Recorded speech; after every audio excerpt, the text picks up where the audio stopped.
Today, I have the pleasure of chatting with Nadim Salloum, aka the Unpredictable. Hi, Nadim. Hello, guys. Thanks for having me here. Nadim, you are 4 times national champion and Lebanon's first professional boxer. You're now living in the States, and you recently won your 6th professional fight in Atlanta. And what a fight it was!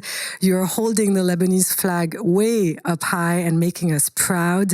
And Nadim, can you take us back a bit to when you started boxing in Lebanon? How do you choose a sport that wasn't, at least at the time, really part of the culture? You know, there were very little resources and a few boxing gyms in the country. So how did you start boxing? I had my father was a bodybuilding coach at a gym next to my place, and he asked me to go train with his friends. They were like amateur boxing trainers. And I participated in the Lebanese championship for the first time in 2011. I was 17 years old. And since then, I was watching Manny Pacquiao, Muhammad Ali, and I fell in love with sports. And I discovered that this was my passion. This is what I want to do.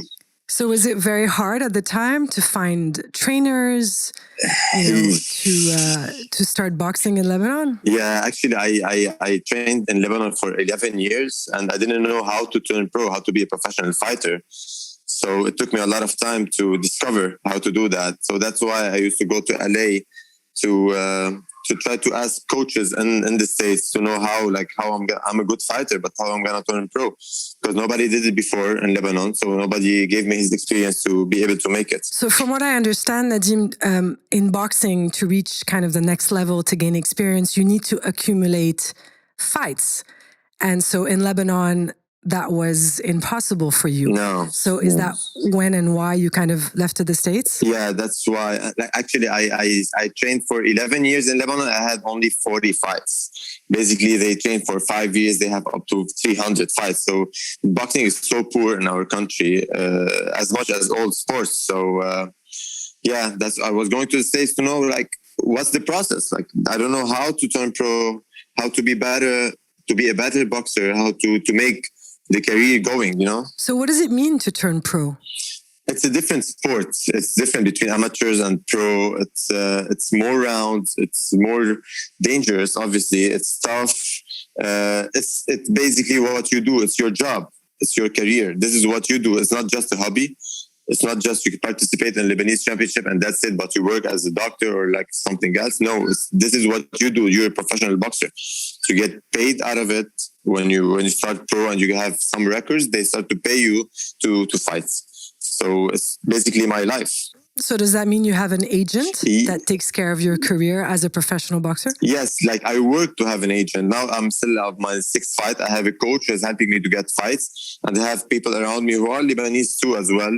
They live in the States and they are being my managers and have a connection with the promotion to give me the exposure to fight in the States. And it's very tough because I'm Lebanese. Basically, they give the opportunity to people from Puerto Rico, from Mexico, from the United States, from England. Nobody knows where's Lebanon. So it's tough to get fights because it's a huge exposure. They are giving you the opportunity to show your talent in front of everybody. So now the goal is to get as many fights as possible accumulated for your career? Yes, to stay active, to get more fights, to get better fights and bigger fights with better promotions. Once you have good record, the good promotions start to look for you. Who is this fighter? He's a good fighter. He's from Lebanon. He represents his country.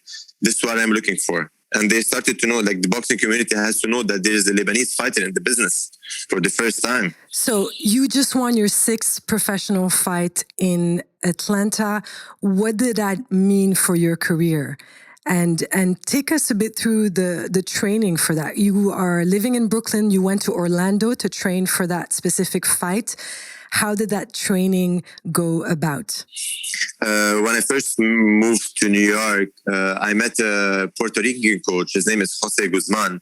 And he's my coach in the United States. I'm blessed to have him as my coach because he has a lot of experience and he's well known in the boxing community. So he's helping me to get fights. And this is a very important fight because it's my 3rd fight in the United States, and it's my first fight, 6-round fight, because usually you start 4, then you move up to 6, to 8, 10, and 12. So it's my first 6-round fight.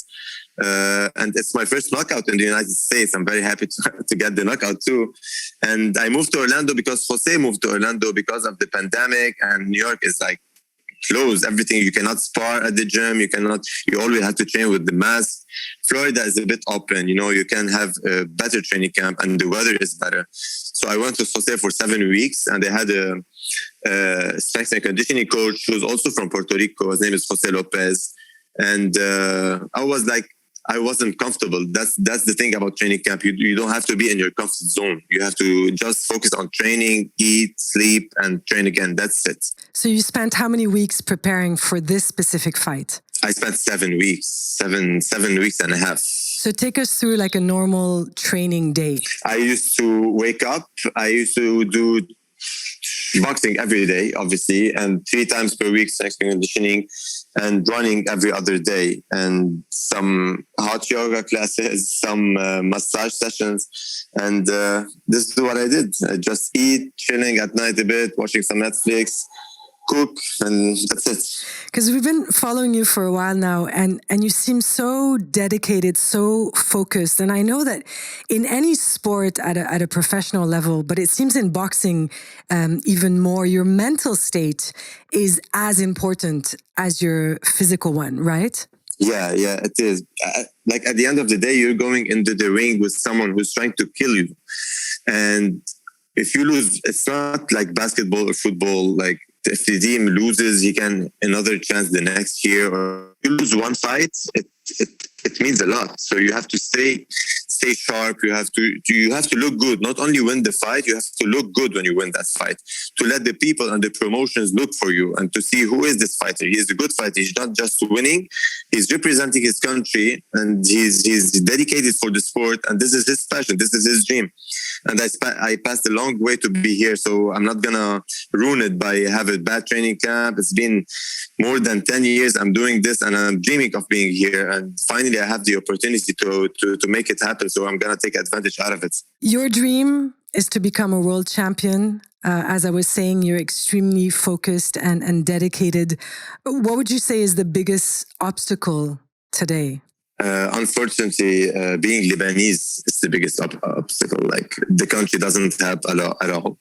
And it's tough to understand, to make people understand what I'm doing in Lebanon, because some people in Lebanon, like most of the people, they don't know the difference between amateur and pro. And to get out of such a poor country in sports and to make it happen in the States, it's tough. And my dream, not only to be like, obviously to be a world champion and to be a great boxer, that's the number one dream, but also to show the world that wherever where you come from and what are your background situations and whatever, how much you got help from your country, you can always make it happen. You can find a way. Like my story is crazy, like how I found the right people to help me, how I found the right way, the right places to go. It's crazy. You always, like, nothing is impossible in this life. It's a lot of hard work. It's believing in yourself. And it's, of course, finding the people who believe in you as well to surround yourself with the right support system. Yeah, and a lot of sacrifices as well. You sacrifice a lot. You miss a lot of good times. You don't party, you don't drink, you don't smoke, you don't that's all you do.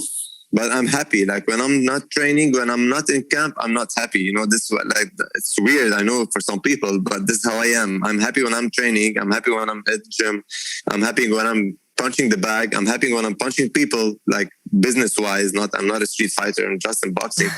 So I'm happy when I'm doing this. This is my passion. I love it, and I believe that. Every person in this life has a mission, and my mission is to prove that and to be a world champion and to show the world that nothing is impossible in this life. What are your next steps in the upcoming months, Nadim? Actually, it's a very good question, because we're working on getting a fight in June in Madison Square Garden. So that's my dream. I mean, I don't know much about boxing, but I know that Madison Square Garden is the place to be. Yeah, right? So that's what hopefully it will happen in June, Madison Square Garden with the Top Rank promotion. This is what we're working for.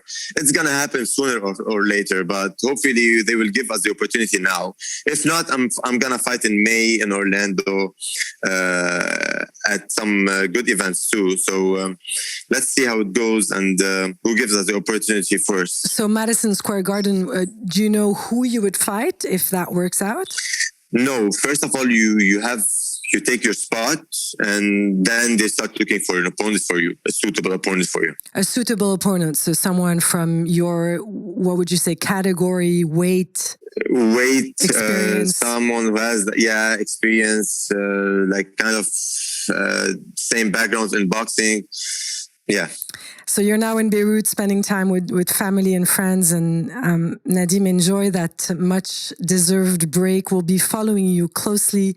We'll be here to support you all the way. Thank you so much. Thank you for having me. It's a pleasure for me to have support from everybody. Without all the support, especially from Lebanese people abroad and in Lebanon, it wouldn't be possible because, as you said, it's all mental, and the support is the biggest part of it. Well, as I was saying earlier, you're definitely making us proud. And I am inviting everyone to follow you on your Instagram account. Your hashtag is Chasing Greatness. Thanks a lot, Nadim. Always. Thank you so much. Have a great day. Merci. Hey.